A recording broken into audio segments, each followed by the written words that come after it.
Welcome back to another episode of Shot and Chop. I am your host, Josh Canndid, and today we are about to chop it up. All right, everybody, welcome back to another episode of the Shot and Chop podcast.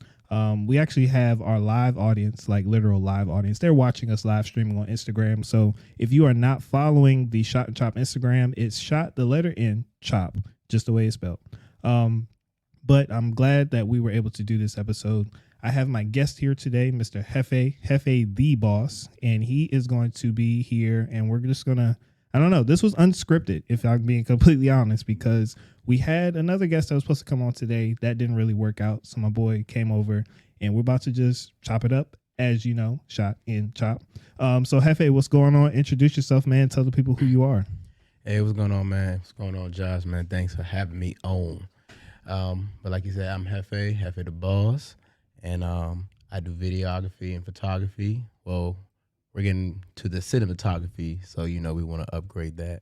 So, but yeah, I have my own production company called Jefe Productionz, and been doing it, about 3 years now, and it's been the best switch for my life, for my mental, for maturity of who I am as a person.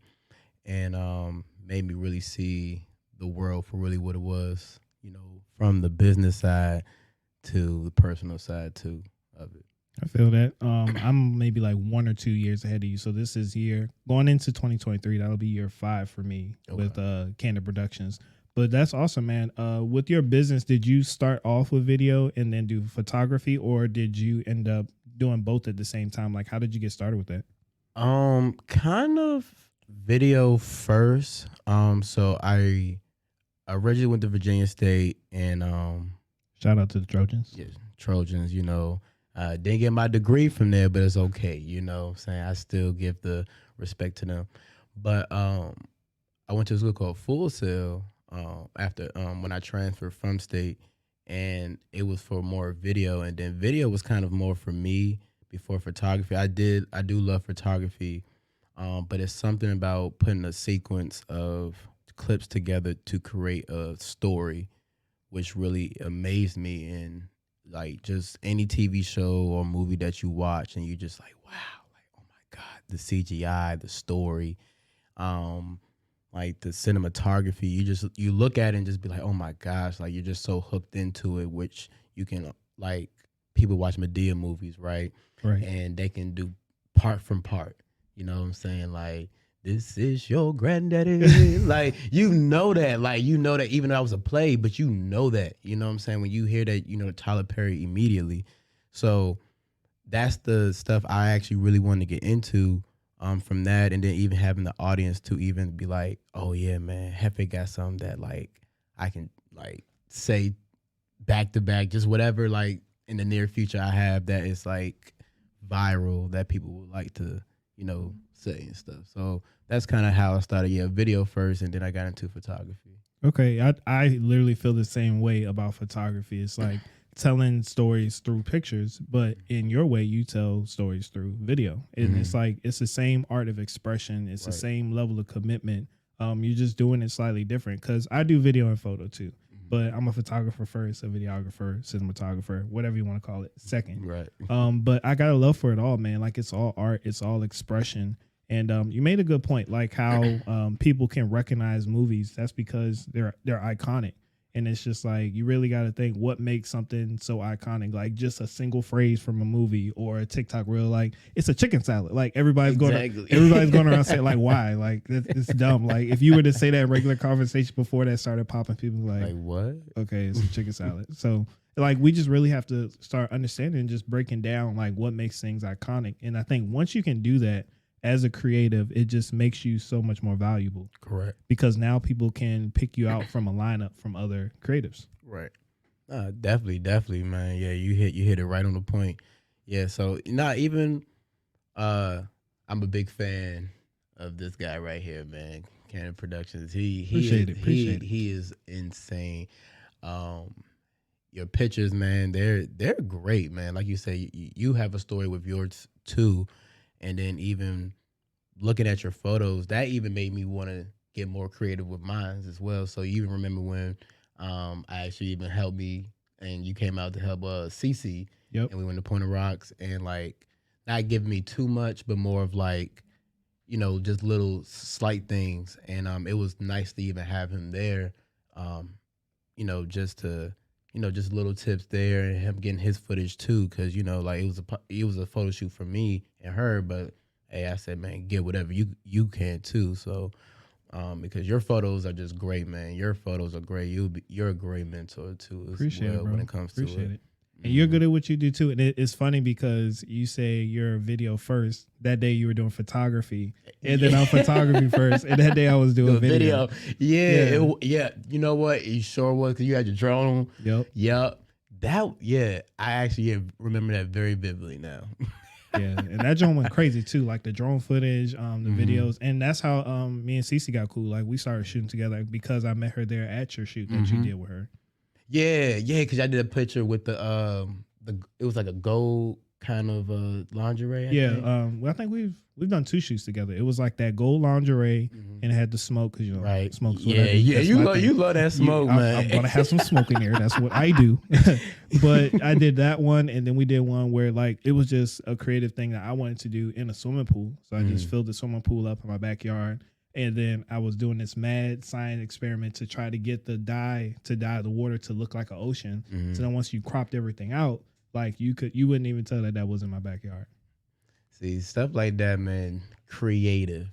That is creative as hell. Okay. Yeah. Like to do something in the backyard, you would have thought that was somewhere else, like OD crazy, man. That's why I love what we do, man. It's so creative and thinking out the box, man. People might think like, yeah, you have to be in like Miami or Belize or somewhere. No, we're in the backyard, bro. We're in Richmond. It doesn't even take you having to go to these iconic locations. Now, granted, it's cool when you can, but with a little creativity, like having the right team behind you, it's like you can do so much with photography or videography. Like with video, you can get so creative with the lighting. Like you can have an interesting script, like the music. Like for me, when I do video, music is just as important, like cutting to the beat, like cutting to lyrics, cutting to where there's like a crucial part in the song. That maybe that's my music background, but like it's just so much you can do to amplify outside of what everybody else is doing that gives you your signature take on what you're trying to tell with the story. Exactly.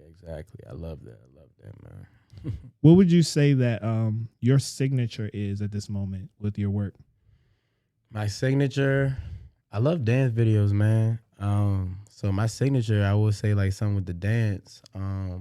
Shouts out to Canndid Productionz. Kind of got the idea from him with like the lock on head motions. He does that so well, and the people have seen it, and he's really turned that into like a big thing for a lot of us. So he is the originator of doing that. I just want to put that out there off rip. So I don't do that for every video because I feel as though you kind of stealing sauce in a sense. I don't like to do that, but I like dance videos, man. Like dance videos are amazing to just like that alone is a good story of its own.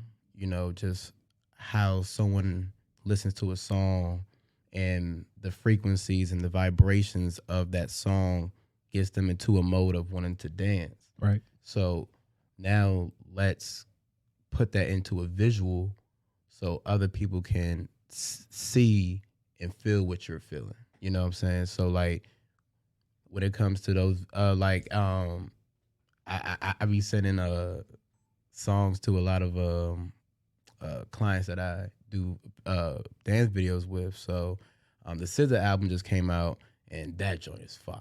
Bro, I wanted to do that photo shoot that she did. Well, it wasn't even a photo shoot. It was a still cut from her video with like the fluorescent. Man, I was ready to do it and everything. Couldn't find nobody to do it. You gonna find somebody. I had somebody, but then they just ghosted. The date, like we had everything lined up and they just ghosted. Hey, so is what I mean. Hey, if you want a partner, we do a video, photo. We can. So y'all hear that right? Listen, you heard it here. You heard it right. Canndid Productionz/Shot that we are going to be doing that. It's gonna happen, and we got a team. Let me tell you. So, but getting back to that, so Heard a lot of the songs, and the songs are beautiful, very beautiful. Really just sat down. I listened to it in the car, and I was like, wow, I really need to like sit down and listen to the songs. And I sent it to one of the dancers I be doing videos with, and I said, hey man, I think um, we can do this. And I also hit, Natasia. Yeah. So That's my girl, man. yeah. Like she was like my first like true muse. Like when we first started working together to get me going. Like our last shoot we did together Was the magazine one, right? Yeah. Yep. Yeah. I saw that joint. Black. I tell you, I am a fan of this guy. We got the cover too. I'm just gonna throw that out there. I be watching, bro. I stamp. But yeah, cause y'all do a lot of work, and I know she does a lot of stuff with the meditation, Yep. and dance, and of course modeling too, cause we're both in Kurojo. Right. Shout out to Kurojo, man, yes. because like y'all like are really running shit around here. It like makes so much stuff so much easier. Because like I don't even have to guess or like assume or worry if I'm working with somebody in Kurojo. It's always going to be good. Like every single time. Yeah, Kurojo's amazing, man. They are great, man. Like that's only was that my time at State. That was the only org I joined was Kurojo, and it was a amazing experience. It was a different experience too. Just for everyone to create a show in a short period of time, not really knowing nobody, different attitudes, different emotions, people from different places, and then to come up with, the show is great, you know what I'm saying? Right. So, now, we're trying to just enhance it heavy. But getting back to that with Natasia, yeah, I hit her up too for the video, so hopefully she want to do that too. Because, like you see people's work and you want to be like, man, I need to get this person in a video or a photo, because just how their physique is, or how they are as people, or just how they move, period. And like how they move, that's why I always hit them up and say, hey, we need to get a video going right now. Yeah, I feel that. That's real. So that's definitely my signature is definitely dance videos. And even when it comes to skating, like when you saw me at the skate ring, I was not skating like that for real before. Hey, bro, but you was in your zone, though. Like I seen you, know what I'm saying? You was doing your thing. In the zone, had my headphones in, and it just feels like you're the only person there, sometime until, you see a little kid on the floor. And then you roll them over. Yeah. Push them down. Like, oh, my bad. Hope their parents didn't see it. Like, so, but, just those, like, movements like that, man, like that just, it mesmerized me so much.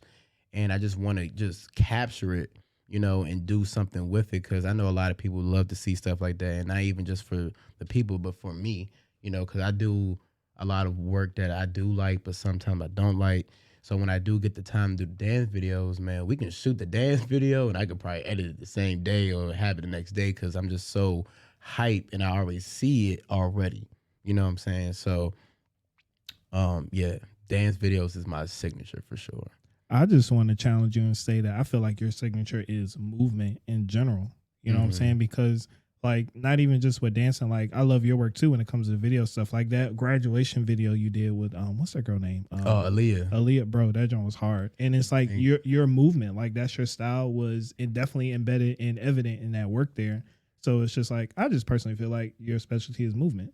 Thank you, man. I appreciate that. And even with that video, man, I've done so many videos that I'm not gonna say that didn't take a lot, but I did a lot of production that was, crazy, man. And that was the most viral video I had, man. Like, she hit me up, said, hey bro, I want to do a graduation video. But I see, how you do everyone else's graduation videos, and they just display on what they did on campus. So she said she want to do that, but deliver it different. And she thought of the different worlds. And I was like, all right, that's actually a dope concept. Yeah. So the concept already was dope, but the recognition for it was insane. So she called me like the next day after she posted, right? I didn't even know she posted.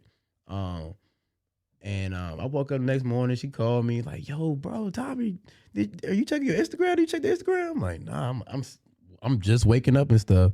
When she said that, I went straight to the Instagram it's popping, it's going crazy. Like all you see is, oh my God, this is fire. You see old heads watching it, and then my aunt's an AKA, Shout and out to the K's. Love the and K's. she's an AKA as well, and family, they know some things, but my aunt is in a group chat course with her line sisters, and they have the video just going crazy in the group chat.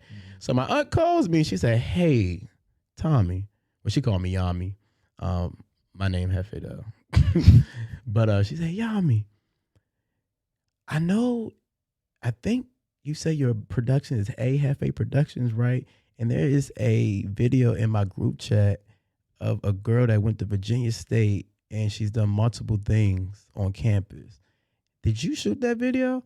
I said, "Yeah, auntie, I did." She was like, "Okay, cool. I just needed that so I can have some bragging rights and say my Right. nephew did that." Right.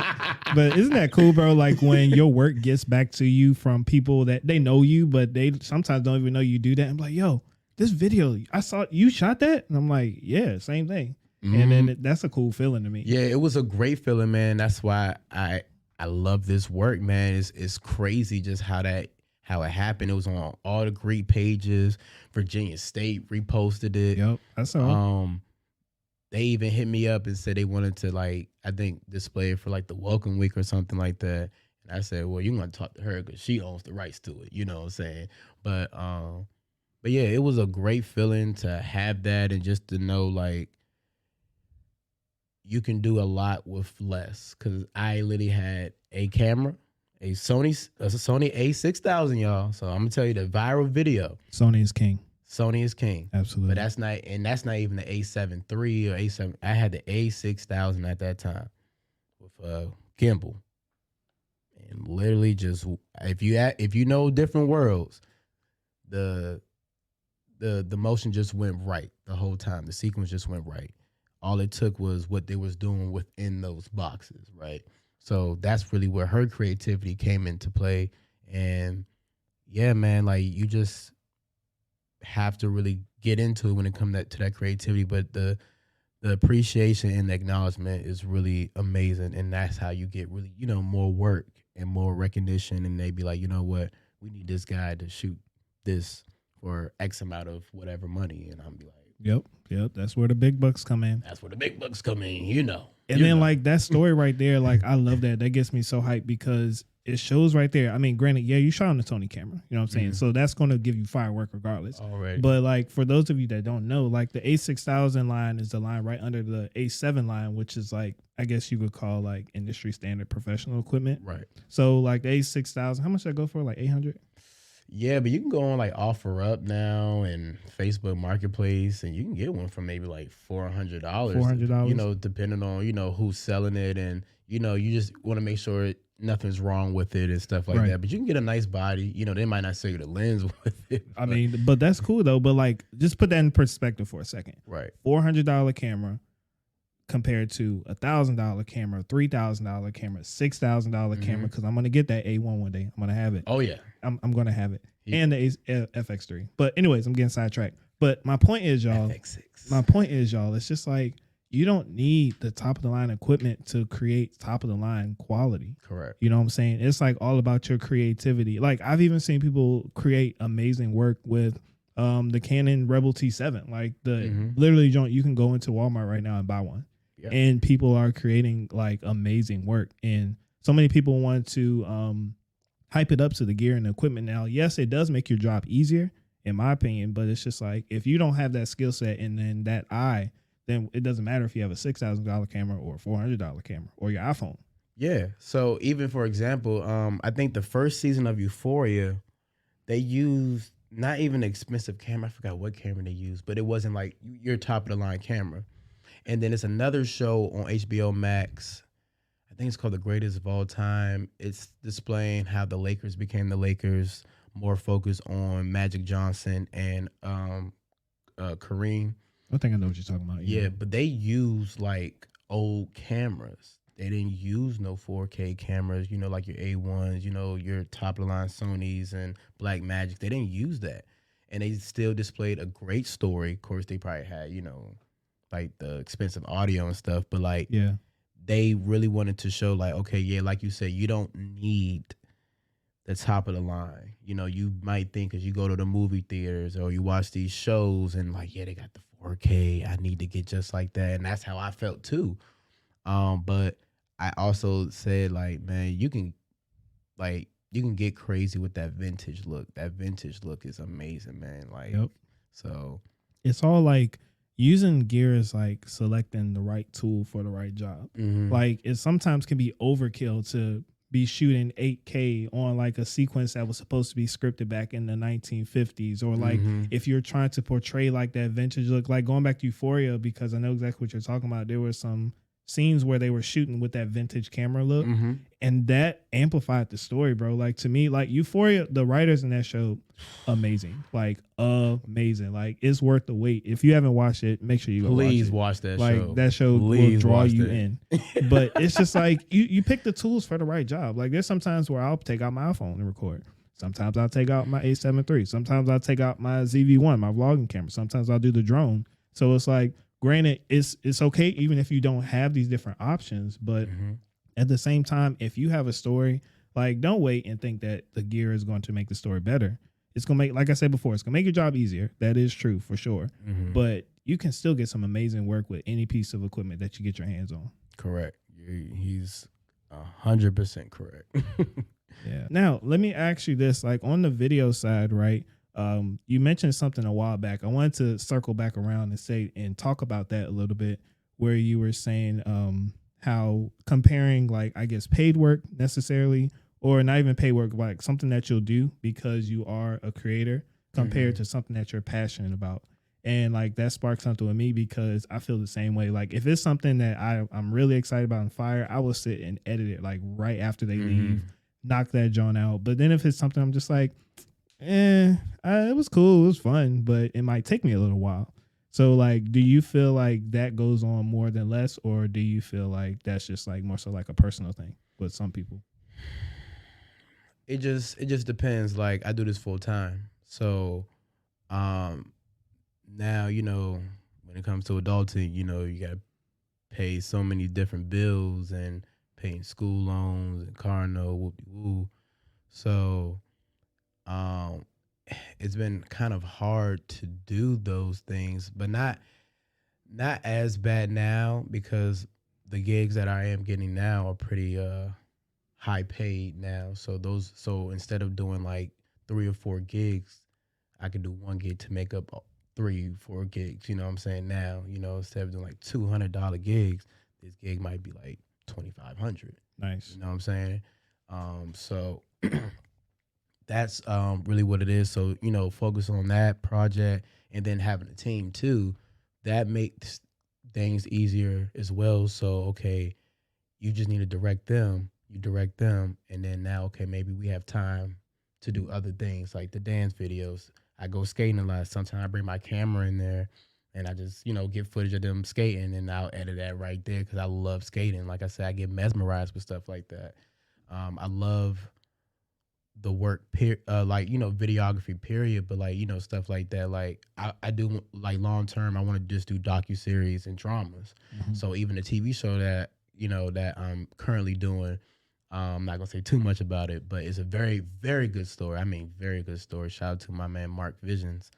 The story, I'm gonna just say it's about Chesterfield Police, and it's a great story. The actors and that he has in there are phenomenal, like just great. So that's typically what I want to do. So even with that, like I made sure I had a team for that. I got editors. We talked about it, and we getting that done. So certain things, yeah, those are amazing stuff to do, like just off the quickness. So yeah. So I'm not, I don't even want to say that's a personal thing. I think that's just more of like, well, it might be. I mean, it can be, but like Right. I'm just really curious because I'm the same way, and it's not. I'm for any of my clients that are listening. I don't put your work off. I promise. Exactly. You know what I I'm just saying? had to make that I clear. love y'all. Yeah, All y'all. but just like from a personal level, it's like, let's say somebody hits me up and they want me to photograph their quinceañera, right? Now, granted, I'm not going to be able to really use any of that content. So I might not be as excited to shoot that specific thing. Right. But I am going to enjoy the moment of capturing those memories for my client. Right. But on the flip side, if I'm doing a personal project or even like a client shoot where like it really intrigues me, like for example, I did a branding session for a client, and she's an independent book author. She got a book coming out in February. So like I was in her story, like when she was talking about this stuff for her content, I was like, wow, this is interesting. So like that definitely pushed me to want to get that content out faster and really dive into that. And I just think it goes back to your like a regular 9-to-5 job. So like if you're working your 9-to-5 job, you can love it, but there's still going to be times where you don't like certain moments of that job. But like I think with us as creators, it's a little bit different because this is art for us, and it's also a way for us to make a living. Right. So it's like we're blending the two, and then sometimes things are going to take precedence over other things. Right. Because just what we do is so amazing, and it makes so good money. It makes great money, man. Like just from the photography, you never know, like your photography can be in a museum. You know what I'm saying? People want to bid on your picture because of what you've taken. You know what I'm saying? So those things are just amazing. Like I said, the appreciation for all that stuff, man. Like it's just great. Like making Avengers, they make so much money, but the recognition outside of the money is a big thing too. You know, you love it because, hey, I can feed my family, get what I need to get, bills paid, I'm ahead of everything. But a lot of people really do it off of just the love of it. What's that show called? The Offer. Have you seen that? I don't think so. It stars Miles Teller, right? It's on Netflix? It's on... It was on like HBO Max? No, it's on Amazon, but you know, Amazon has all those different subscriptions. I think it was on Paramount, I believe. But it's a very good show for anyone who's a director or being in this business. It literally shows the director's point of view of how The Godfather was made. And The Godfather is one of the top movies, even to this day, when it comes to like Rotten Tomatoes and all that stuff.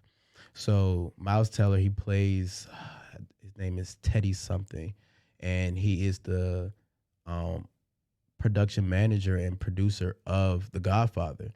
And the story was amazing because, you know, The Godfather is known for like mafia killing and whatnot, but the Italians did not like that.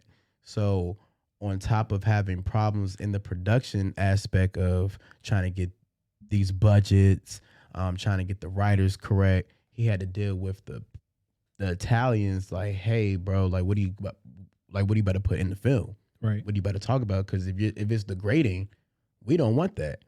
So you know, they're like giving them death threats. You know, they want to come to the, you know, the watching of the first of the movie, and you know they got guns. Yeah, and the crazy. mafia was probably sitting right there, like, Exactly. I want to see you try something crazy. Yeah, and Paramount was not going for that whatsoever. Hey, if I was them, I'd be like, you bring your guns, I bring my guns. And but it really showed. But like I said, if anyone's planning on doing anything in the big future film wise, I would say that is a great show to watch. It's amazing, man. I think it's like 8 episodes or 10. It just shows a lot, even from like your personal aspect of dealing with like your wife or you have kids in this business, because when you're shooting movies, it's condensed to like 2 hours, right? Average.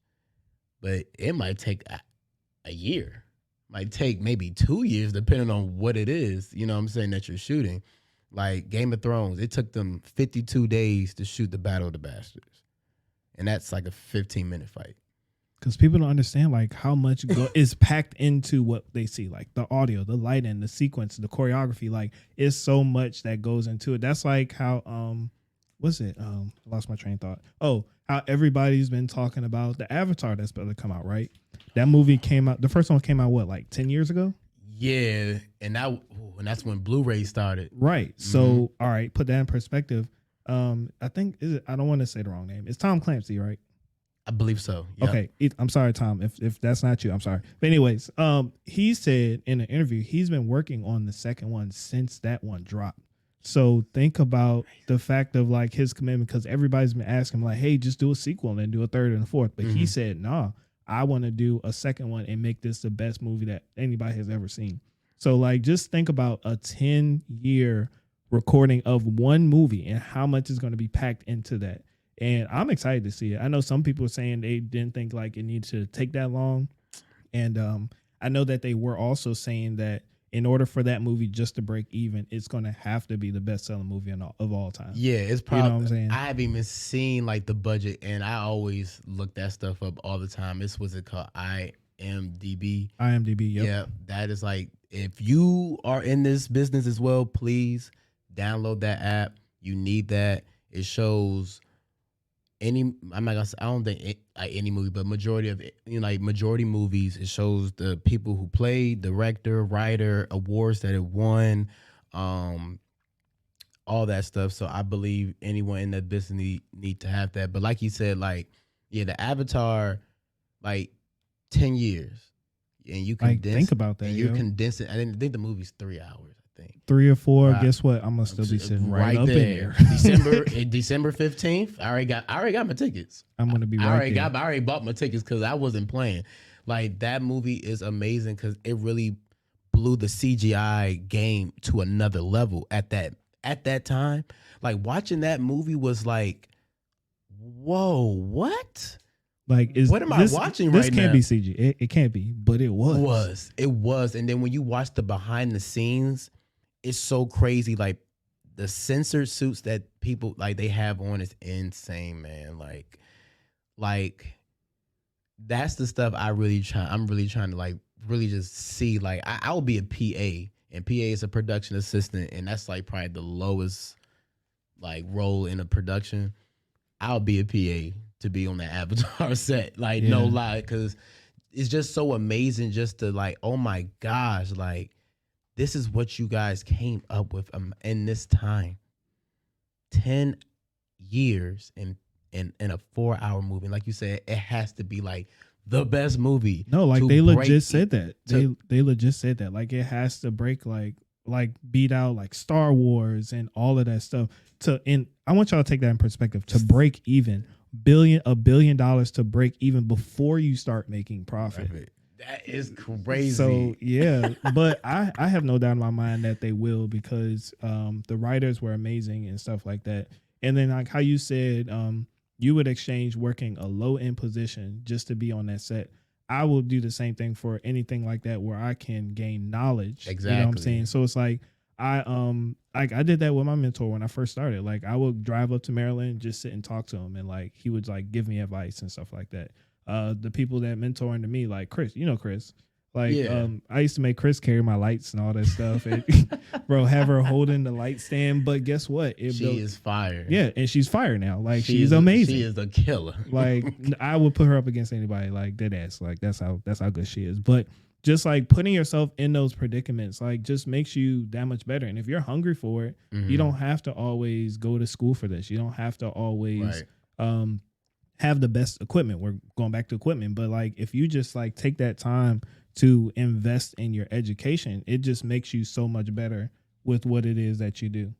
Yeah, man. Like you said, you don't need school, man. YouTube University is a thing. Like, you can go on YouTube and pretty much find what you're trying to do. Like, but it's okay. It's also good to have that in-person knowledge. But if a person on YouTube is explaining the story, I mean, I said the story, what you need in the process is good, then you can do it off there. Like, I learned a lot of editing from YouTube, not gonna lie to you. And then just learning different software, because at first I was using Final Cut.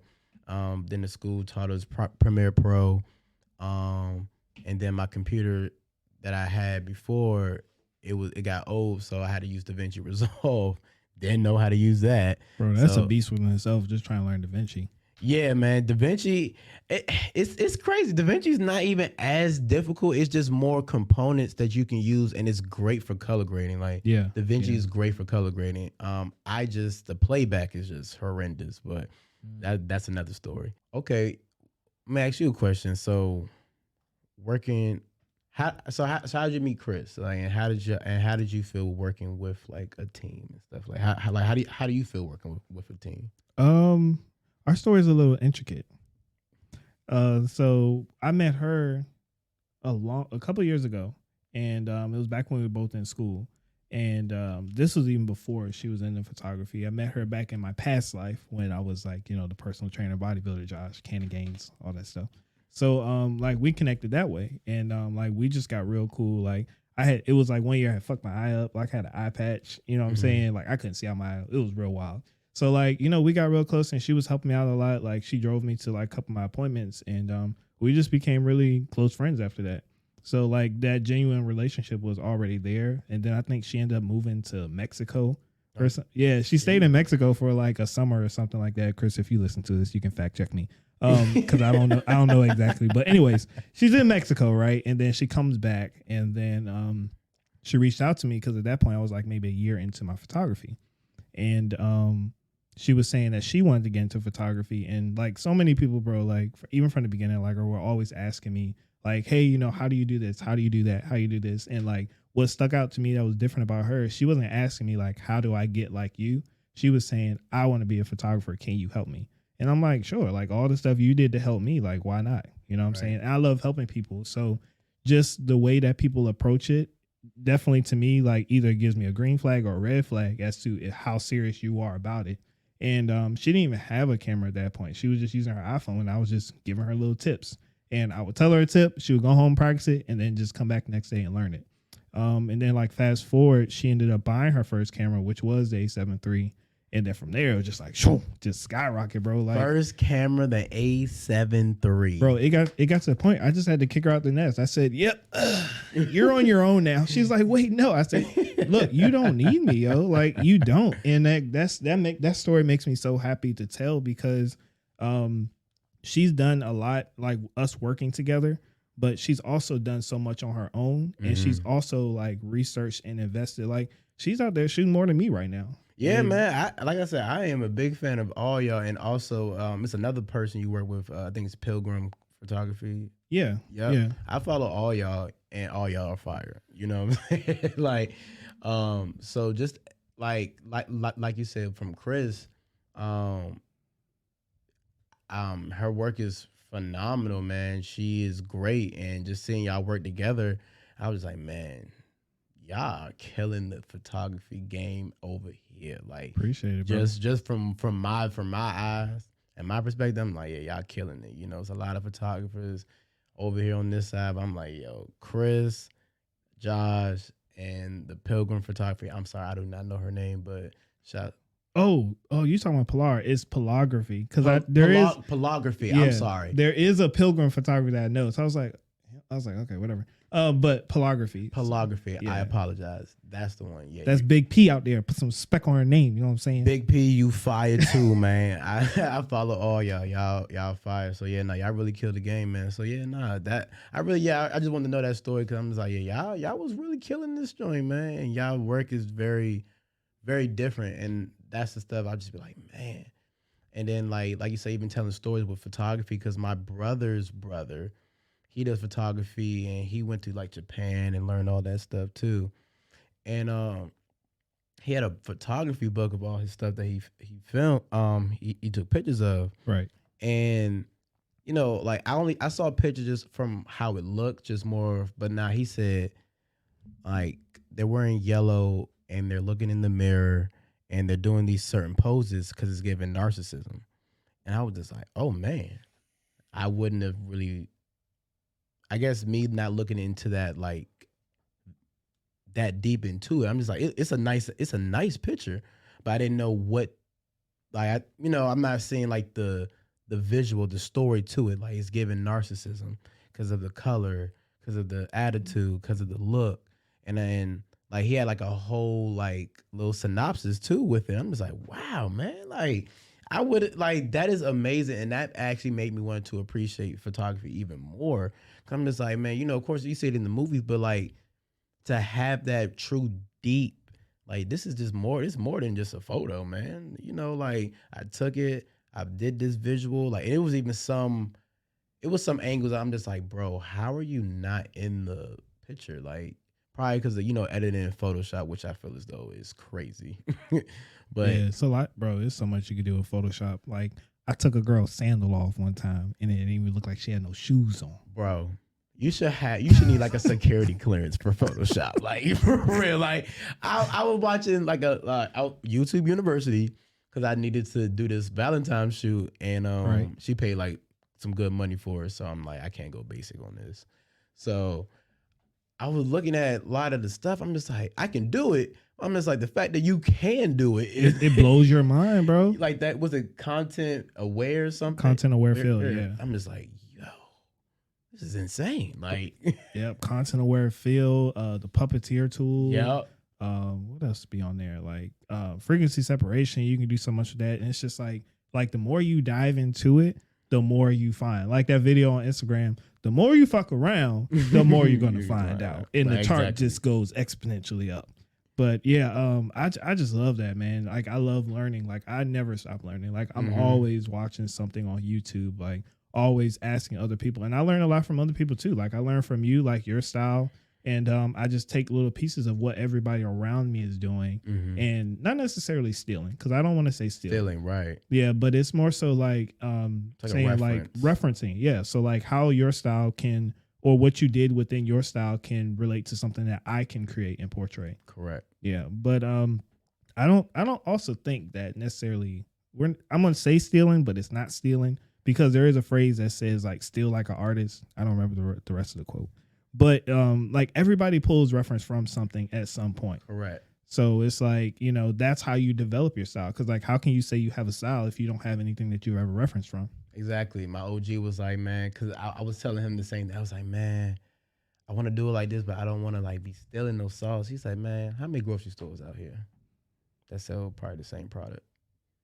So many grocery stores out here, man. So, and convenience stores. 7-Eleven was the only one. So many different convenience stores, so many different products, like different ground beefs, different type of fries. So he was just like, man, you take pieces of it and you throw your own sauce in there. You know what I'm saying? And that's what makes it more of a, like something from you. Like you said, you're going to take a reference from something, you know what I'm saying?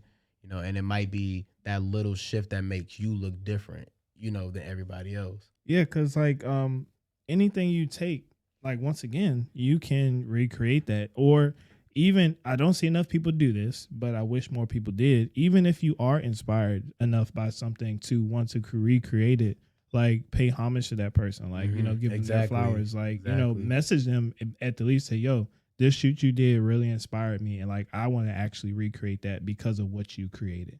I don't think there's a problem with that. Exactly. You know what I'm saying? But like, if you try to be that person that said you did, let's go back to the scissor shoot, and you recreated a shot and you say, yo, this is my idea, I made this, you know what I'm saying? That's stealing at that point, where you try to take, I guess, credit for something that somebody else did.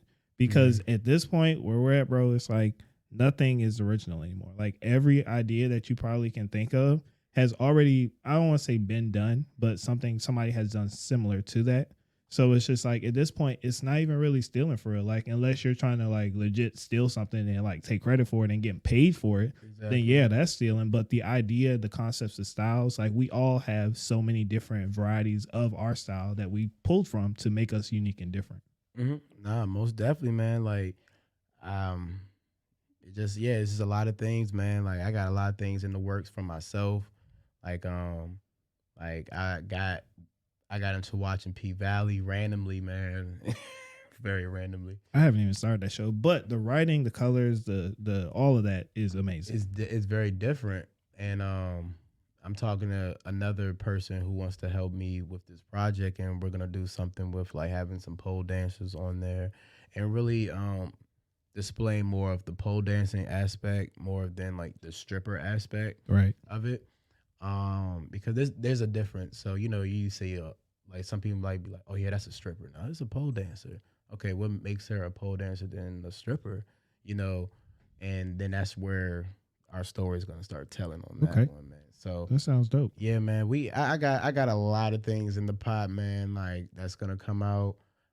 It just I needed a team, which now I have. Shout outs to Shar, shout out Quasi. You know, like those guys have really been putting in the heavy work on the projects that we've been doing, and definitely trying to just expand more. Even having Josh helping us out, man.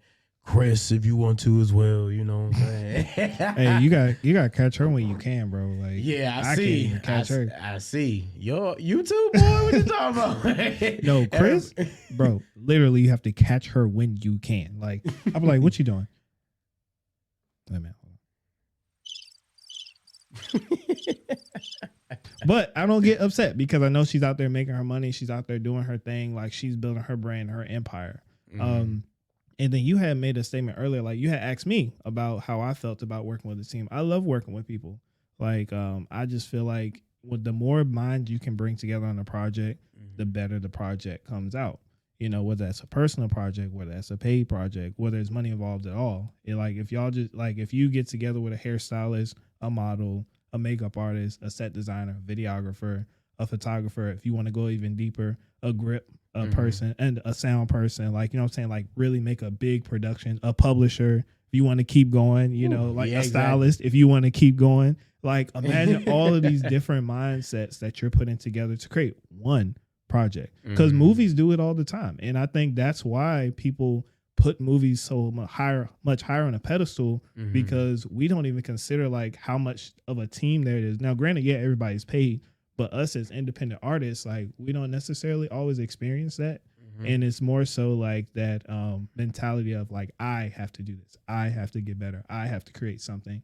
And you're missing out on so many different minds because nobody is an expert at everything. Exactly. And that's why movies are the way they are, because the director is a director who also has experience in the other things, like the makeup artist, the special effects person, the marketing team. Like, all of these teams work together.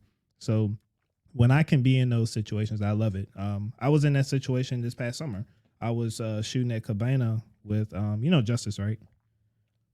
Justice Studios. I heard. I follow him. So like, Justice hit me up like randomly, like 2 days before. He said, bro, I need you on this project. I said, bet. So it was me, Justice, Pilar, Chris, this boy named Evan, dope on videography. Like, he's got the Black Magic. Another dude that had a Black Magic, this dude Will, he was flying like a Maverick 3 Pro. All of this stuff to put together for one birthday party. So it's like, that probably was the best, bro. It was like the Avengers just say, whoom, like at the same time. That if you don't even know who those people are, you need to know who those people. Like you said, he just called in the Avengers immediately. Bro, it was amazing. Like, I hadn't even met half those people, but I looked at them. I said, we're the Avengers. Y'all, that probably was the best. I gotta see that footage. It came out already? Yeah, I know the people that were doing video, they posted some of it. I posted some behind the scenes videos. I did my photo stuff, and like, it was dope, bro. Like, I had so much fun on a paid shoot. So it's like, you can have fun on paid work. And that was one of those moments. DJ Envy was there, took pictures of him. The guy's birthday that was there, like, he's buying everybody drinks. It was open bar, open entrees. So like, moments like that makes this like, man, like, this is amazing. Like, why would I work a 9-to-5 job when I can do this? That's what I'm saying. Like, I did a wedding with my boy Dre, his Dre Honcho Films. Yeah, I know Dre. Yeah, man. Yeah, he's doing this thing with the football stuff, right? The Giants, man. Yeah. And I'm gonna tell you his story. I met him on campus at Virginia State, and I just saw him with a camera one day. I kind of forgot the beginning, how I really met this dude. No, I followed him first, and then I think I wanted to work with him on some things, and then we end up working together, started a relationship, man. And bro, my man has worked hard. Him getting to the Giants, he deserved he deserves it. Yeah, I'm so proud of him for sure. Like, and I need him to tell his story on what he did. Like, he went to the HBCU combine, right? to shoot photography out of his pocket, paid the plane ticket, paid the hotel, you know what I'm saying? Paid for the what's it called? The media pass. Like paid all that, bro, out of his money just because he loved what he do. You know what I'm saying? And paying it back and all that stuff. Like it was just crazy. Like, so for him to get that job, he deserves that. Like I was like, bro, you deserve that joint crazy, man. When he told me, he was like, hey man, I'm gonna come out crazy with this joint. He said, cause he called me, he said, bro, I got an interview with the Giants. I was like, oh shit, bro. Yeah. I said, boy, good shit. He was like, oh yeah, he said, I'm gonna hit you after. So he hit me after. He said, all right, I got a second one. He said, I bet.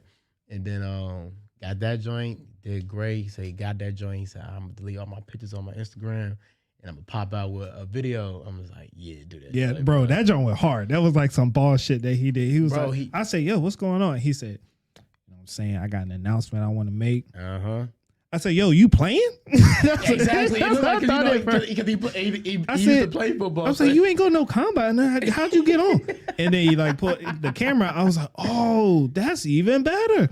Yeah, that's even better. And my boy got his picture he took of Saquon diving in the end zone got on the website. Wow. Got on the Giants website, man. And he's in his 20s. He's younger than me. I'm 28, so he's younger too. He's younger than both of us. Yeah, I think he's like 25 or something. Something like or that. Younger than that. But it's just the thing is, man, the moral of that is invest in yourself. He put in so much time from Virginia State, helping the football team, doing stuff for them for like little to nothing. Paid to get to the HBCU combine from his funds, and he really made a difference out here. Like I look up to that dude. He's younger than me, and that's amazing to look up to somebody that's younger than you, and they're doing big things, man. Like I am so proud of that dude. Every time he posts something, I'm like, bro, you're a killer. And then like he hit me up because he was like, bro, I'm doing a wedding in Richmond. I need your help. All right, man, I got you, man. And just like you said, like I feel as though with me and him, me and him like the Avengers for real. So he was doing film and he was doing a DJ. You know what I'm saying? So he doing a lot, man. And had an open bar in that joint. Had some nice looking women in there. So we had a great time, man. It was a great time. I love working with him, man. And like I said, shout out to Dre Honcho Films LLC, man. He a killer. Yes, sir. Gotta get you on the podcast next, bro. So if you listening to this or watch this live recap, gotta get you on the show. Yeah, he like Chris. You gotta catch him when you can. I know. You gotta catch. I try to call him dude. He be like, "Hey, bro, my bad, man. I'm at work." I was like, "Yeah, my bad, fool. My bad. You know, just checking in. You know what I'm saying? Just want to check in on dude, man, because yeah, he doing some big things. And next year, I'm scared." Yeah, and it's like one thing that's really cool about his story, right? It's like he was never like a bad photographer. Like, you know what I'm saying? Like I've given him advice too, and like seeing like, cause he would ask me things about lighting and off camera flash, cause he did more natural light stuff. He's come to a couple shoots with me and stuff too. And then like to see that him get the job, work his way into the job, and now where he's at, it's just like, bro, when you get put into that fire, you ain't got no choice but to like eat and get better. Exactly. And I've seen that with his work too. Like it's just a constant bell curve. Like I was so weak when he did that stuff with Eli Manning. Yeah, bro, I was so weak. Bobby, you be like, I was so weak. And again, it's getting posted. Like and like the work he put him there, like you said. And not enough people look at that side of this business. Like people are waiting for their next gig. They're waiting for their next shoot. But like you got to get out there and put yourself out there. Exactly, man. And like that principle applies to not just social media. Like put yourself out there. Like get out there and talk to people. And I don't think people do that enough because yes, you have to get good at your craft. That's true. But there's people I know for a fact I'm better than. I could shoot them video, picture, whatever. Exactly. But they're making 6 figures, bro. 6 figures. Like, and that shows that yes, the quality is important. But at the same time, the business side of it, the marketing side of it is, if not more important. Yeah, it is. And stuff, what we do, being an entrepreneur, and then even with this, you have to network, man. Networking is the key to all of this, man. Like if like I've learned is networking, creativity, and patience. I like that. That's what's gonna get you far in doing this, man. Because you gotta network. So you meet people like Josh, you meet people like Dre. You know what I'm saying? They might can't do the shoot, but they'll say, "Hey, man, there's a shoot out there for you," or "Hey, I got a project I would like you on," or "Hey, man, just whatever." Just anything from not even that, just tips, advice. Personal things. We have that. Like you want that. Creativity. You want to have your difference, so you definitely stand out. And then the patience is a big thing, because boy, editing, dealing with certain clients, like it makes you really want to lash out sometimes, like especially like if you're editing and that's colorful circles start coming up, and you be like, oh my gosh, The beach ball of death. I think that's what. Yeah, there we call go, it. the beach ball of death. Yeah. You be like, oh my gosh. And then like dealing with certain clients, and like they don't know, because they're just going for what they want. But just to us, you're like, okay, we need these things, we need this, don't switch this up. So you know what I'm saying? So like even like but you have to have that patience, and that patience brings into like you recognize, okay, this is an issue here. So how can I resolve this? All right, let's put a contract together. Let's do the consultation call. Let me give you some disclaimers. You know what I'm saying? Like if you put a deposit in, deposits are more likely not non-refundable unless it's something on my They're not. Yeah, unless it's something on my side, then I get it. But they're not refundable. Yeah. I'm gonna put you on game. Instead of calling it a deposit, call it a retainer. Because technically a deposit can be refundable. When it's titled as a retainer, that is a fee that is not refundable. So like in my contracts and even in my wording with my clients, I don't say deposit, I say retainer. Retainer. They're like deposit, retainer. No, you mean deposit? No, I said the retainer. Got you. Yeah. Learning something. I just had to put that out there. So. Nah, and I love that. You see, now we learning. That's why you good to know these people. Yeah. Man. So, but yeah, just with that, man, like you start learning. You put the patience for yourself. You take a step back. You're like, okay, what went wrong? How can I make this not happen again? You know what I'm saying? So, like you said, retainer, making sure you're wording right, contracts. The contract should show everything for how many revisions you can get for the same price. If you have, like say you give them 2 revisions, the third one, you got to pay extra, whatever. So, so you don't feel as though you're like getting cheated out. So, it's a real big thing with this business. And I love it. Yeah, I agree. I'm gonna pause this real quick. I thought I left one of my SD cards in where was we? In South Carolina. I did a shoot there. Bro. It so happened that it was in her bag. Oh, damn. Oh, well, wait. Hold that thought. Y'all are probably wondering what's going on. I accidentally paused and I thought I deleted the whole podcast episode. So we're just going to call this part 2. Continue. On that, oh, man. Yeah. Losing the footage. Yeah. Oh, thinking you about. Oh, you thought you lost it. Boy. Footage, leaving batteries, leaving S. I've been through all of that. Oh man, dog. When you left your SD card at home, you're like, oh my God, where's the nearest Walmart or Target? Because now I gotta buy a new SD card. I just got to the point I would keep them, bro. I kid you not. Yeah. In my trunk, a brand new one in my trunk, in the glove box, in the front, in my bag. Where else? I would keep them in random spots. But there's been times where like I literally had no SD card. Like I remember one time Chris was helping me on the shoot. No, she wasn't.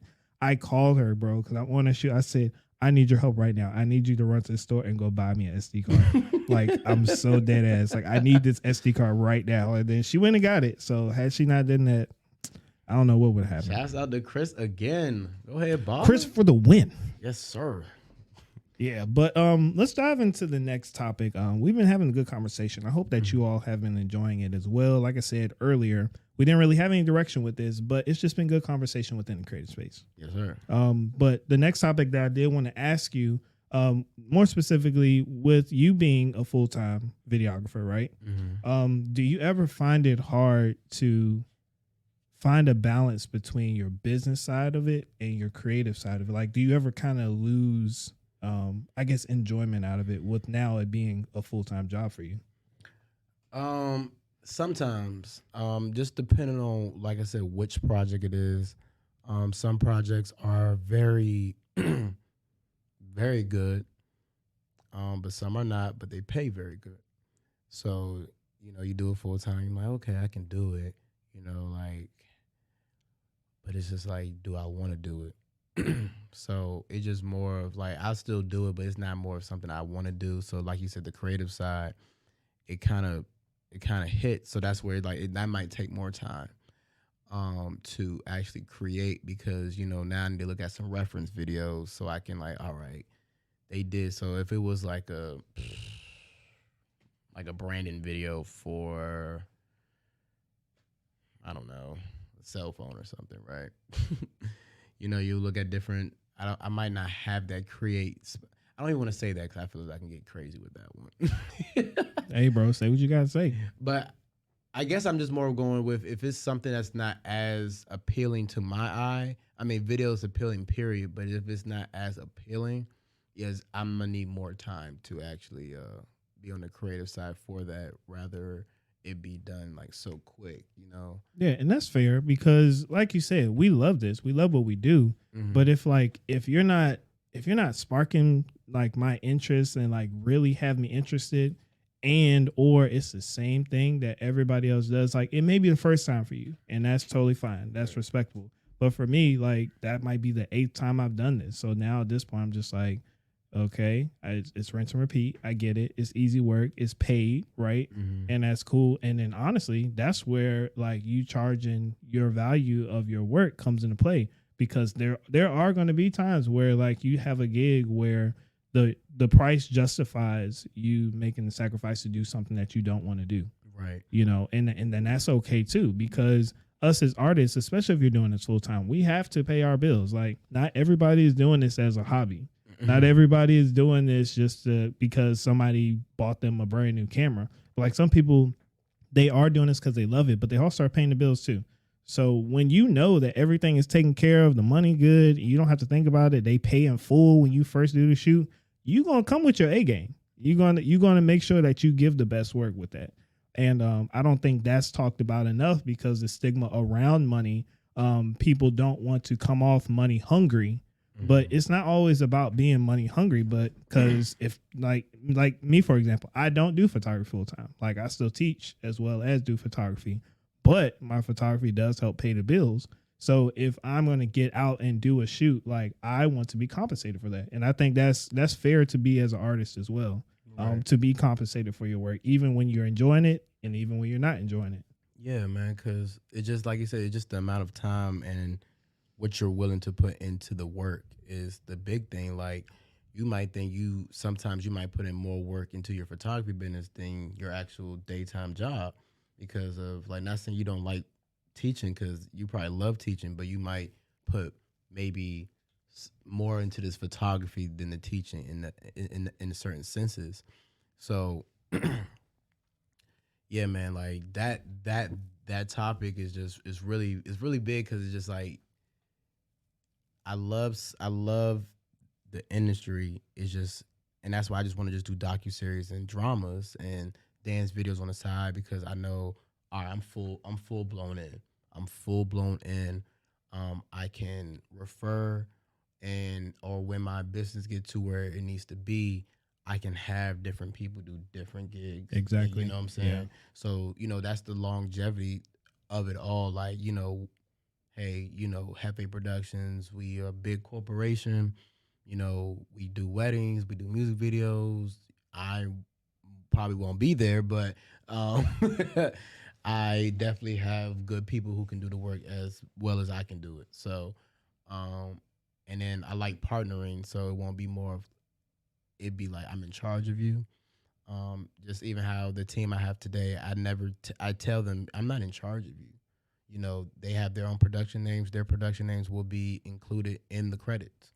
Like Jefe Productionz, Quasi Productions, CNS Productions will be as well on there, rather than just their name and then they're under Jefe Productionz. Like with the team I have now, I just really don't want no one to feel as though an employee. Like just come correct, do the job, do it right, and nothing needs to be a problem. Like honestly, like you can have fun as much as you want, but this needs to be done at this time. You know what I'm saying? So we can get paid. You know what I'm Right. saying? Like I want to get paid, you want to get paid. We prolong it, then I'm like, okay, then I probably will not hit you up for the next project. Yeah, and then it's all business, bro. Like yeah, the more people are calling you back, that clearly shows that you have something of value, both your skill set and your interpersonal skills. Right. Between that person. If people aren't calling you back, that just means that sometimes it just your personalities might not mesh. It is what it is. But I just think that's a testament to. That kind of goes into the next thing I want to talk about, like community within what we do. Because I feel like I'm going to specifically talk about Richmond. Like, I just feel like that community isn't always there holistically. Like, we have people we're cool with. Like, we have our circles. But, like, holistically, I just feel like it's in Richmond, it's like this crab in the barrel mentality. Nobody wants to share their secrets. Nobody wants to share their secret sauce. Everybody looks at the other person and says, oh, they're doing X, Y, Z, so they're better than me or I'm better than them. Rather than just like showing appreciation, like, yo, bro, what you did was a pretty dope project. Or like, let me know if there's something I can do to help you. Like, we don't serve each other enough. We don't help out each other enough unless there's a dollar amount attached to it. Exactly. But on the flip side, what I do want to say is don't expect people to have to help you in what you do. That too. Because it's some couple people, I'm not going to name drop, like they just say, yo, what's your camera settings? I'm like, bro, I don't even know you. like hook me up with your models. Hell no, I don't even know you. Like your approach is so off. I don't even know if just people's like communication skills are that bad. But like you shouldn't feel as though anybody owes you anything. Like you have to work for it. You have to build that relationship, that trust, that respect. Right. And then with respect comes the community too. Nah, big respect, big respect, man. Like respect plays a long way in this game. Yeah, for sure. If you don't come with the right respect, things not gonna go well. Yeah. And it's just crazy, man. Like I said, like the whole community thing, I just want to see it more because me personally, like I will help you as much as I can, but only if you come to me the right way. Oh yeah, no, for sure, man. Like same thing with like you said with the settings. That's where I went brain dead a little bit. But yeah, the dude offered, like you said, like I'm not gonna name drop either, but hit me up. Hey bro, what's the edit that you do for this like motion for the dance joints? Like you said, I don't know you, bro. Like yeah, you ain't built no like, rapper to build. Now, if I know about you, I might know about you through somebody else. Cool, but still, like you just come out the gate asking for something. Exactly. Like rather than even one researching it enough, like sometimes it's kind of like you can kind of put some things together, man. Like you might not know the name of it, but like how it looks, you can be like, okay, that might look like head stabilizer. Like, it's actually called the lock on stabilizer. That's what he was looking for. Oh, okay. But it was just more of on, like you said, his approach was not correct because I would never approach no one like that. But, you know what I'm saying? I'm like, yeah, nice work, man. That joint is fire, dog. Like, especially we in the area, I'm like, hey, can I sometimes shadow you? Or if you need any help with a shoot, can I help? Like you said, build that relationship so it don't feel as though you're using me and then you take and then it feels like, okay, then you do it and now you taking sauce. And then it's like, man, I probably never should have told you. And I think that's probably how some people are the way they are because of how people ran with what they told them and they just take it and just leave with it. I'm not like that because at the end of the day, I feel as though what's going to come to me is going to come to me. Yeah, that's a good point for sure with that. But at the same time, bro, like you can't be worried about somebody using what you know, being better with you and going off and be successful. Cool.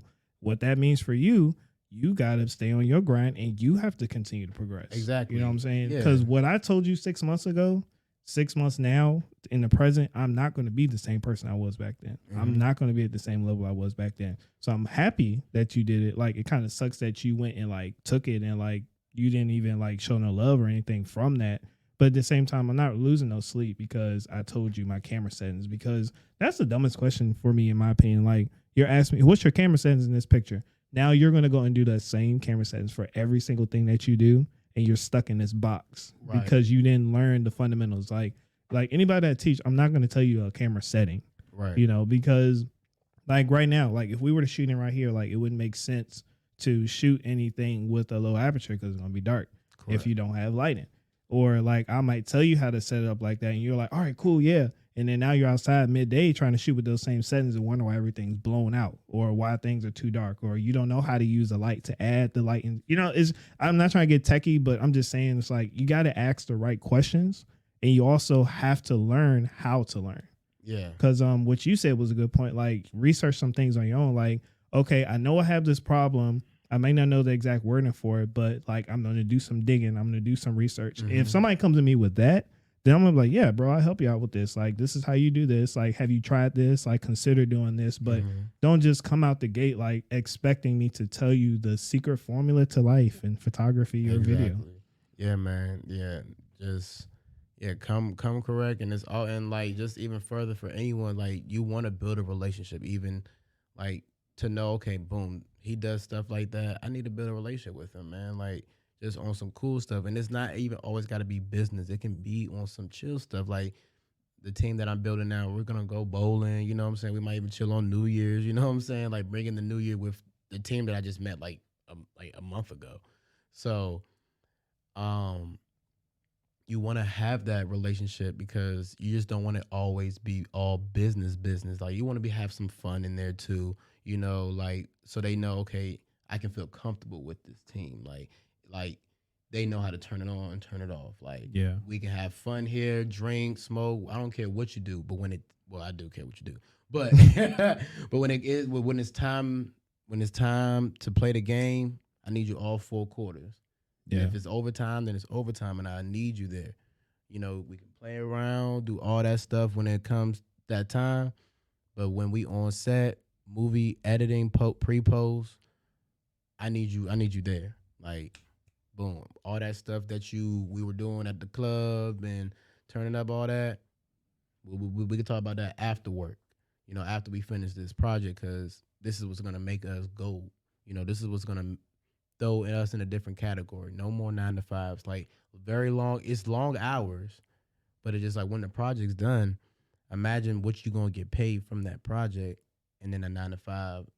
You know what I'm saying? And you know me, we gonna take breaks in between. You know, big projects, but you're making big money, nice money, appreciated money. Like you can work a 9 to 5 and be like, I do the same thing every day, and it don't feel appreciated, man. Like, man, who you telling? Like, it don't feel appreciated. But you do a show, a movie, take a tough picture. Like I can go on Instagram right now and just look at the photos I was tagged in that I did, and just look at the comments that the people has put. Like, oh my God, this video is amazing. Oh my God, she looks so beautiful. You captured this right, and it's like 50 plus comments, and you're just like, man, y'all really like this video, so that makes me want to keep doing it. That's a big motivation even for me, man. Just seeing people like loving the work, people you don't know. Then you get that someone you don't follow wants to send you a message on Instagram. You're like, all right, it might be work. Right, it might be some money. It might be some money, or it might be a bot. I don't know. but we gonna figure out. And then, and then one question I think that irritates my soul. I already know what you're gonna ask. I just want to make sure we capture this on camera too. Go ahead and say it. Go ahead. If you go on my page and you'll see I do videos and photos, do not DM me and say, hey, do you do videos and photos?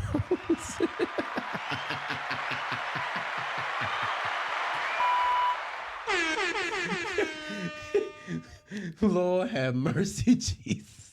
Yo, that has to be so crazy to ask. Like, bro, like I promise you, I'm not trying to be rude. Exactly. But my thing is, you came on to my bio is as straight to the point as it could possibly be. Right. You know what I'm saying? My phone died. Whatever. Fuck it. My bio is so straight to the point. Name, location, photography, portrait photographer. It's right there. You had to seen it to click the message button that's right underneath of it. Like, I don't understand. And then your next question is, yeah, you take photos, right? I think that's just a conversation starter that people say, but it just in our minds we're just like, all right, come on now. And like, or either somebody said to me once, they were like, yeah, can you take photos for me? I was like, yeah, sure. What do you need? Photos. But I'm like, okay, I know that, but are they portraits? Are they headshots? Are they event photos? Like what do you want? Because the price is going to be different for all these things that you're asking me for. So I need to know. Oh, well, branding. I'm like, okay, cool. All right, now we're getting somewhere. And then I gave her the price. She was like, this is another, this isn't even a question, a comment. Well, I can just take that on my phone. So why'd you message me then? If you can take it on your phone. So go ahead and take it on your phone. It's not that you can take it on your phone. It's just that, and honestly, I'll take some blame for it. And I think we should do more of that. They don't see the full value in our work just yet. And I don't want to say it all, but just yet. And that's another thing. That's why I did my podcast too, and it fell off because I was just doing a lot. Because I did the video tip. What's your phone on? Because my phone is dead. Nah, go ahead, bro. You good. But that's why I did the podcast a little bit, because I had a little more time, and I wanted to show like the video tip, and then the my journey, and then behind the scenes. I did that because more of like, I want you to understand, this is not no walk in the park. We do two type of labors, the active labor and then the editing labor, so. And the marketing too. And the marketing. So actually, we're doing it almost everything until you actually have a team of people. So we're the people who's consulting the client. We're the person who got to drive to to the event, set up the event, make sure, okay, this is where we're gonna shoot at, boom, bam, bam. Make sure the lighting's right, the weather's right, boom. We're done right there. Now we in the post. Then you gotta edit this. Then you gotta make sure this is right. Make sure. I know it's just so many things that you have to do, and it's just like now it's just like, okay, let's put you in my shoes a little bit. I'm gonna show you a little bit of the behind the scenes of how I'm recording, how many times we had to shoot this, as many times, because some people ain't no one stop shop. You gotta shoot this like multiple times, because oh my god, people don't understand that, bro. Like, my makeup didn't look good, or I didn't look good in this, or they forgot their lines this, and it's just always something. And that's just where I feel as though the lack of appreciating it. So that's where I have to let me show some behind the scenes. Let me tell you my journey of how I started doing video and where all this comes from. You know what I'm saying? Because it's just like, if you knew how much stuff I had to do, and imagine you doing it, you're not gonna want to do it for that price. Yeah, because when they say the whole, oh, I could do it on my phone, blah blah blah blah, or no, that's not what she said. She said, yeah, I went to school for branding and marketing and stuff like that, so I could do it myself. I just wanted to hire you. So I'm like, if you know all of that, then why are you badgering me about and you can't even be direct to say, I have a branding session. I want to capture stills, lifestyle photos, blah, blah, blah, blah, as well as if you came in with that word, maybe I might have believed you. But for the fact that you couldn't even talk to me in the language, I mean, yeah, how much are you really doing? Really in school? What school you went to? Right. That's crazy. Yeah, man. I think if more people understood that aspect, so it might need to be a TV show with some A-list actors, so they can understand the viewpoints of what we do. That's why I said The Offer. The Offer is an amazing show to watch when it comes to production. But I'm definitely gonna check that one out. The Offer. The Offer is dope. It's cool. It's the best display of what it is to be a director, a filmmaker, a writer, and not even just dealing with the film aspect, but your personal life, because you have a personal life too outside of this, man.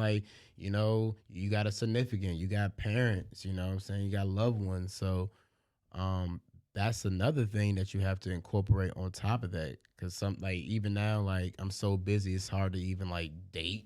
It's hard to be around the family as much because like someone asked me to do a whole shoot on Thanksgiving Day. And Somebody asked me to do one on Christmas, and I said, "What? No, you're bugging." I'm like, "You got like 10K?" I'm like, now granted, there's a price tag for everything. I will say that. There's a price tag. I would tell the fam, hey, I would have been here, but hey, listen, for that price that I'm getting, you would have did it too. Right? Because I'm gonna just say, look, because my mom is the first one to be like, I just find it funny how you exactly. you couldn't show up to blah blah. I'm like, Mom, look, I got to pay the bills. You know what I'm saying? Oh, and then they thought I was gonna do it for like $50. I'm like, you want me to miss time with my family for $50? $50? I'll pay somebody $50 to come and do it for you if it's that deep. Like, no, because there comes a point where, you know what I'm saying? Like, I'm being dead ass. It's like, it comes a point where it's like, some things you can't exchange money for. Right. But there are certain times where it's understandable. But pay a photographer, a video, any person of service, pay them their value rather than trying to negotiate their price, especially when you're not taking into consideration every time, every minute I'm spending with you, you're taking it away from my family, my personal life, me just having downtime to not always be up and going and running around, ripping and running, editing and stuff like that, adding to my plate. So like take that stuff into consideration. I don't think people do that enough. Yeah, they really don't. And it'd be insane, man. Like I said, the clients I've dealt with, man, like, so you got to be very respectfully clear cut with these people, man. Like church folks too, man. Like I might even want to come for the church folks, but dog, I got a story. I was supposed to do a funeral for a pastor. Wait, the pastor died or the pastor? Yeah, pastor, okay, pastor passed. Rest in peace. But how the business side of it was crazy, and it was kind of my first time doing it, like something like just really getting into the business side of it. So I called my mom immediately because she's really good with business. So me and my mom's talking about different packages of what I can offer, and stuff like that. So I told them the packages, and then they didn't like that price. I'm like, okay. So then that's where like me, which I learned for sure, and that was like way back, I went down on the price. I went down like a doofy. Like a doofy. But you're trying to be nice because it's a church and there's the pastor passed. So you're trying to be nice. So we did a whole nother 3 different packages: bronze, silver, gold. And they said, okay, we can probably do this the silver. And it was like Thursday, bro. No, it was like Tuesday. The funeral was Saturday. And I'm thinking I'm doing it. I'm up, and someone hit me on Wednesday. Deposit ready. I didn't even receive anything. Actually, I didn't even receive from the church, right? From the church. Mm-hmm. Didn't receive nothing from the church. And someone hit me up on that Wednesday asking for the same time and date, and they was deposit ready. Retainer.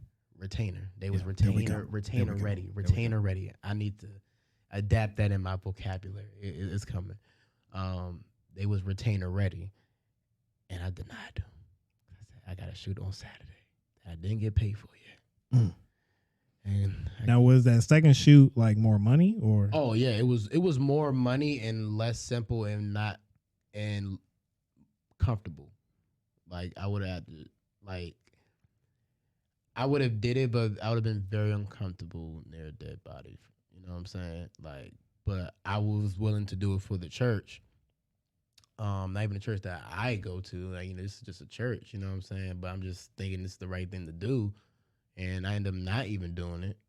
Wow. Didn't get paid. And didn't even get to do the other one. You know what I'm saying? Because, like, I hit up the person and said, hey, the shoot, it didn't end up coming.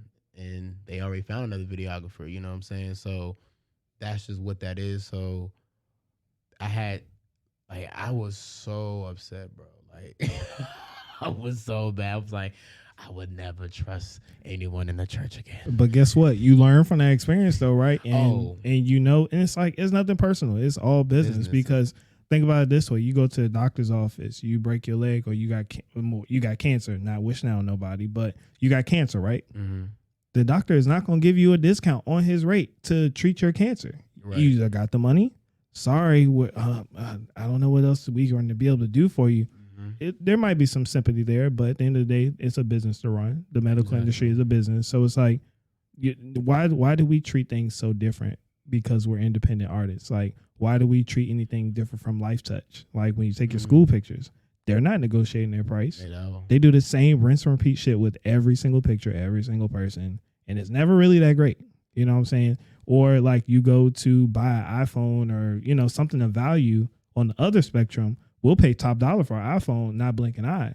You know what I'm saying? But when it comes to a service that is just as important, it's going to be a memory that's going to last a lifetime. It's going to showcase who you are. It's going to tell a story. I just don't think we talk about it enough because people are not seeing that value in that. And that us as content creators, like, we should not negotiate our price on that. You know what I'm saying? Like charging your value. Like I get it was back in the past, but that just brought something to mind because like that's just crazy to me because of like how clients perceive things and how we perceive ourselves. Nah, for sure. Yeah, I was doing football videos for $50, bro. Why is that the number? Everybody starts at 50. It's always 50. It's half of 100. So like that's the mindset. That's what it is. I guess you just don't want to be too crazy. So I did it for 50, man. And in the videos, my OG was telling me, bro, are you? And I told him what I was doing. So I got creative, right? I wanted it to look different. So I always see a lot of football videos where like just the camera's still and you're just catching them running the route. I'm like, I want people to be more in tune with it. So I used to run track and play football. So, and I'm just like, I want to run with these guys with the camera. Ran with the camera with the stabilizer's going crazy. So can't do that because they're going top speed. So I'm just like, okay. Went on YouTube and I'm gonna say, what is different ways to get stable shots with a camera without a gimbal? And nothing was really going. But then something dawned on me because I had the drone. I'm like, okay, the drone. But you can record the drone while it's not even in the air. So what I would have the drone in my hand and say they was running whatever route or whatever. I'm running with the drone in my hand and I'll have the phone in my other hand looking at it, you know what I'm saying, making sure I'm getting the angles right and the camera is stable. But you're getting more of you're running with them, man. Like it's just a different viewpoint. And that went different crazy too. Like, and that's how I left from that part and started shooting semi-pro football. And now I got a little bit more money now. So, yeah, that was $50. It wasn't $50 work. Bro, what? Running? You're a good one. I don't run. Bro, and it was during the COVID season. So they like at state, they wasn't playing. So they were just doing just working out. So yeah, we outside in the heat, hot days, man. And I got some, my roommate had some cleats. So I just used his cleats and I'm outside running with the camera. And then getting asked literally that night, hey bro, when you think the video gonna be? Look, I'm about to start cutting people lips off when they ask me that damn question. Yeah, when is it gonna? I'm like, hey, just checking in. You know what I'm saying? I know you shot it early today, but when you think it's gonna be done? I don't know. I'm just gonna start saying I don't know. I'm like, you ain't gotta check in, bro. And then they get mad when you tell them they don't gotta check in. Like, why are you mad?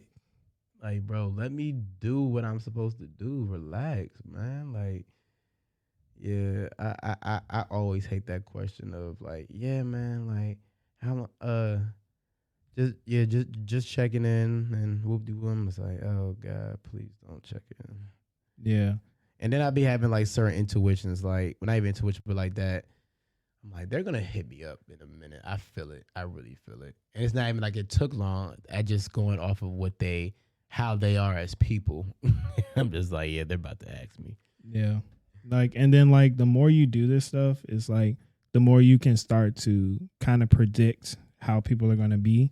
And like I guess I don't want to say categorize, but like filter through like your quality clients, because you're at the point now for sure where you can choose the clients that you want to work with. Oh You yes. know what I'm saying? And that's a blessing, bro. Like that's a beautiful thing when you can choose the clientele that you want to spend your hard-earned time that we Yes. don't get back to create Oh. content with. And I think that's an amazing thing too. Yes, like to really now able to deny certain jobs, or I don't even want to say deny, but more of like I'll reference them to somebody else. Like some like you just know your value and you know your time and your worth now.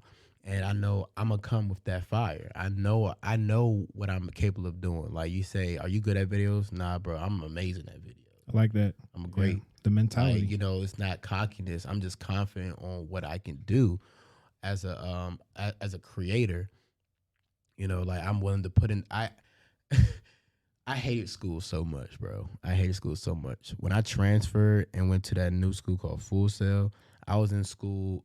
Well, I went to class before it started, and I was there after it ended because it didn't feel like class. Like I was just like I'm asking the professor, yo, tell me what we learned tomorrow. Please tell me. Like you gotta wait. Some of them will bite, but because I'm just so in tune and I'm just so like hyped to do this stuff, man. It's like it's just so great. Like I will literally, if I'm not watching a TV show and I don't even play the game like I used to no more, I'm literally on YouTube learning like what's a good plugin to use, what's a good effect to use, transitions, like different different angles for certain fills for shows and stuff like that. Cause like that's just really what I want to do, man. Like that's, and I watch TV and I watched the show twice, always twice. I watched the episode twice for my entertainment and then for the film The outlook for analysis of it. Yeah. Mm-hmm. I get that. I do that too. You want to enjoy it too, like Power. I love watching Power, Snowfall, P Valley. I love watching those shows because I know eventually I want to do it, but I love it too because the storyline is cool. So I'll watch it for my enjoyment, and then I'll watch it again for, okay, they chose this angle for this feel. You know, they switched the camera. They switched the camera up this amount of times. You can kind of tell they cut and came back on the script on this scene right here because of how it was chopped up. Like you start really dissecting the film so you can understand what it like what it is. And then it's like Game of Thrones, which I love what they do. After every episode, they have a behind the scenes of every episode they do.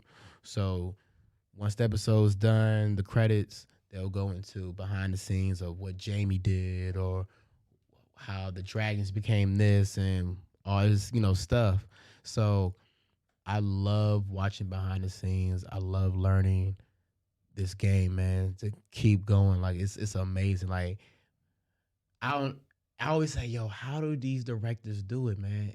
And they learn, they do it. Like I have to give it up to the writers of Game of Thrones. These guys are the GOAT. You watch Game of Thrones?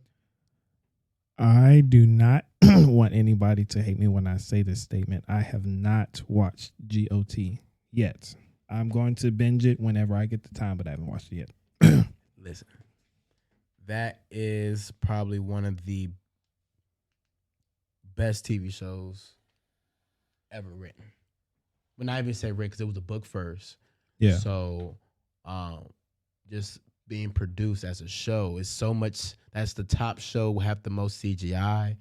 The top show of the actors getting paid, like they get paid crazy. Like Princess Sansa was getting paid a couple mil an episode. Oh, sheesh. An episode. I'm on the wrong side of the camera. It was making millions of dollars just off of endorsements alone. Like not even the show yet. So and it's so crazy. The story is amazing too. How they even came about because they read the book, and well the one of the writers read the book and he told his friend that was also a writer too, hey man, you need to read this book, man. And the dude that he told was like, bro, I haven't read a book in like high school. High school. This man read that book, I think, in a week or less. He said that he didn't get up out the chair. his wife gave him like at the time it was his girlfriend. She just bought him food. He'll go to the bathroom, but he was literally in a room reading the book, cover to cover, to understand. Like, yes, I agree. This is about to be the best show in freaking ever. Period. And HBO almost fumbled the bag. They dropped the pilot. They wasn't about to give him budget because they didn't understand the pilot. Right. And imagine if another network picked that joint up. Because that's the highest paid HBO show, movie, after hours, pay-per-view ever. Like they are the top, and they almost fumbled that bag. Almost.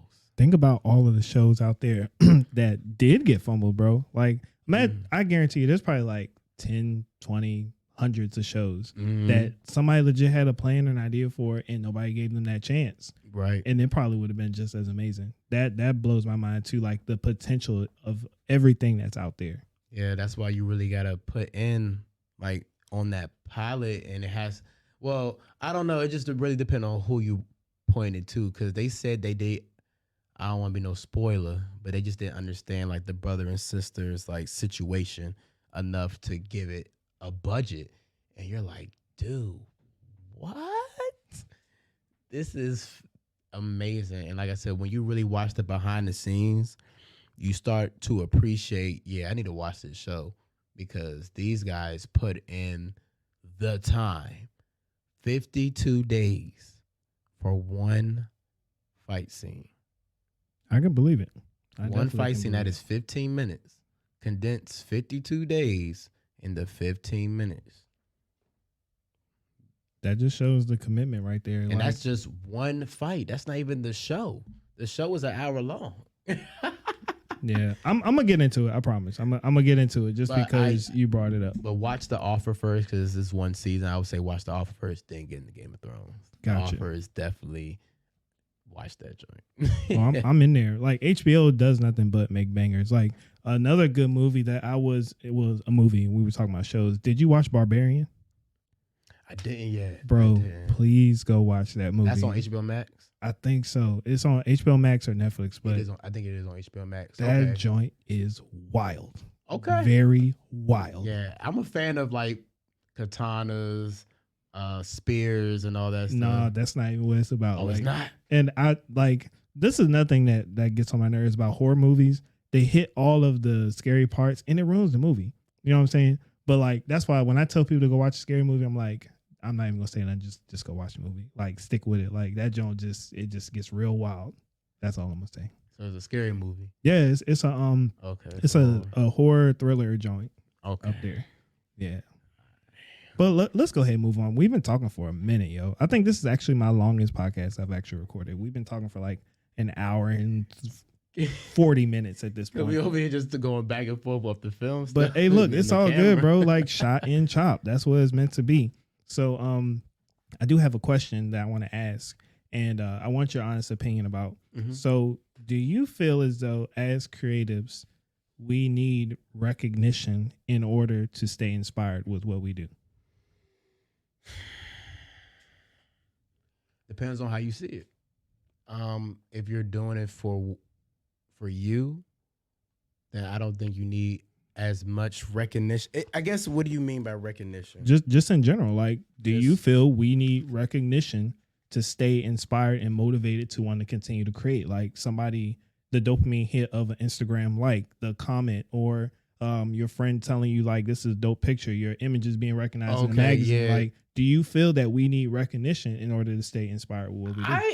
I did at one point did feel that, I felt like, bro, I just came out with this fire video, and then I see this dude did a random TikTok video that was nothing, that got like 44,000, or this picture that is like not as good. I'm just like, how? We'll never understand that. How? Like, the algorithm is insane. I'm like, yo, this is crazy. I'm like, am I posting at the wrong time? Or is the joint not good? But then, like, I did realize it just more of like, I just know I'm able to do these fire things, and I just know that someone's gonna appreciate it Like I don't need 1,000,001 comments, anymore. Like I could have a picture on that joint and get 25 likes. I don't even care anymore. I just like that I did it, and it's displayed enough for at least one person eventually gonna see and be like, "Oh yeah, this is amazing." For example, the people, my friend Shar, well, she's on the team. She got inspired. Well, it got a lot of likes, but she got inspired to do video because of the frat videos I was doing at Virginia State, and well, the D9 videos I was doing at State, and ain't like she put like, "Yo, my God, like I'm doing videos because of you." Like I didn't know that until like I actually sat down and talked to her. You know what I'm saying? So it's just more of like I feel as though my work will be out there, and then someone's gonna be inspired or love it because just her saying that randomly, I'm just like, that was unprovoked. You didn't have to say that, but it was just more of like you said it because that's really how you felt. Like Hefe inspired you to do something, and I'm just like, that's crazy. And now we're working together. She didn't even like. I saw her at the pep rally, and I spoke to her, but it was so much going on. She had her camera. She was literally everywhere. I'm just like, oh my God, I need her. I need to talk to her. Like, and it was just so busy. So I got her No, I didn't get her Instagram, and I was like, fuck. And then somebody reposted her. I'm just like, oh yeah, that's her. That is her. So I got her Instagram. I said, hey, this is Hefe. I met you at the pep rally. Yo, I need to talk to you. You were trying to meet up at Foster. Whoop-de-woo. We met up. And then my other boy Samaje, he do camera work at State too. I know Samaje. Yeah, Samaje. Shout out to Samaje, man. That's a young bull on the come up right there, bro. That man gonna be out there. He crazy. He's very humble, but he do non-humble work. That stuff is fire. I'm gonna tell you nothing. Another person, catch him if you can. That's me, Samaje too. Catch him if you can, man. Like me and him was doing like that. It was it this year? I think it was. It was the spring graduation. And bro, it was the whatever year I did the Aaliyah's graduation joint. That was last year. Yeah. So did her video when she dropped it. I think she dropped it before graduation. Bro, you should have saw my DMs of how I literally counted. Guess how many shoots I did, graduation shoots I did after that one. I'm sure a lot. 17. Sheesh. 17 grad shoots. Me, Samaje, Dre was there a little bit, but it was really me and Samaje just doing them joints heavy. Like, I'll have him, because he was like, hey, bro, I need to use your studio. You think I'd be able to use it? I'm like, yeah, bro, come on. We used the studio. We did like about 3-4 shoots that day in that studio, bro. Just getting them in, getting them out. Like, I love the grind. The grind, man. The grind is heavy. I like, and that's what I say. I love this work, man. I love networking. I love being around people who do this stuff, because you could just sit down and be like, bro, I did this and this was happening. I'm like, bro, you just don't even know I did this. I've been through the same thing, and now we talking. Like you said, we hour 40 minutes. Like, look, at this point, we're about to hit 2 hours. I did 2 hours, and like I said, I could be here all day, but this your show. So yeah, I mean, for editing purposes, we gonna wrap it up in a second. Yes, sir. Yeah, but I just wanted to ask that question because I was curious.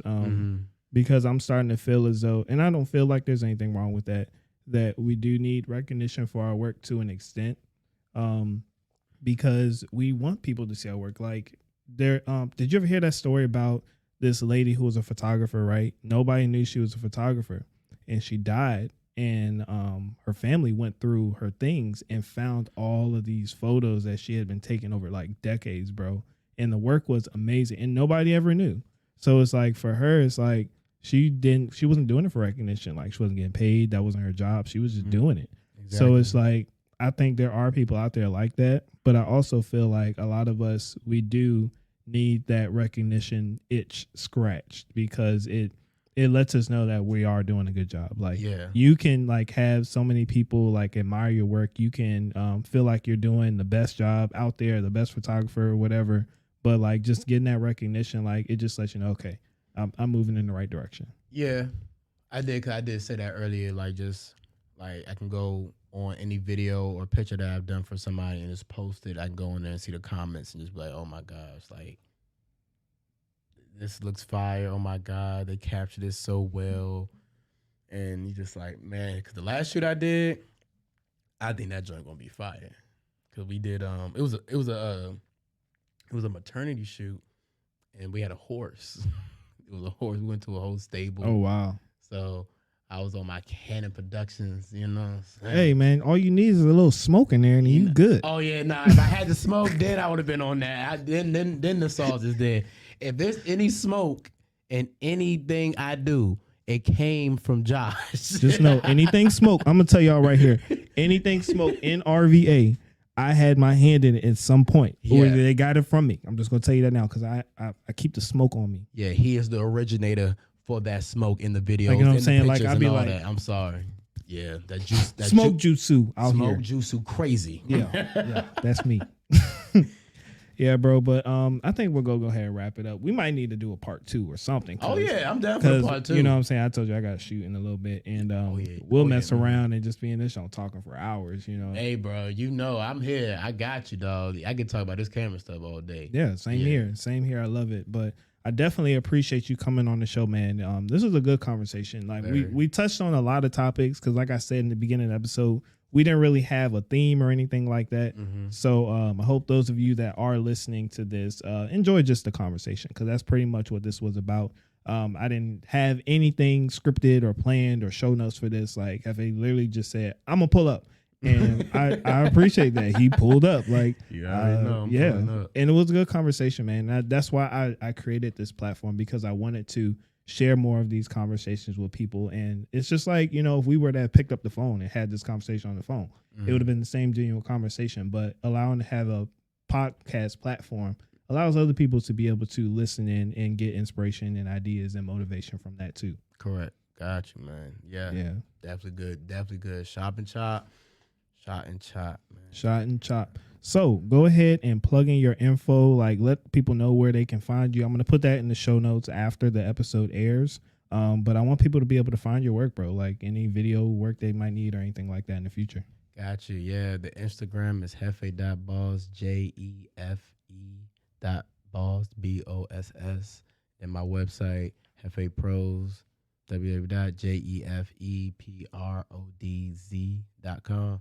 And then if you go to my Instagram, the link's in the bio from my website. Some of my things are on my on my page as well, so you can get a little spark on that. I need to update my website too. Me too, for sure. Yeah, because there's so much work that Instagram hasn't even seen yet. So yeah, I need to update that for sure. Yeah, but y'all heard it here first. Jefe the Boss was up here on Shot and Chop today. So I will catch you all on the next episode. Everybody stay safe. Much love. Peace out.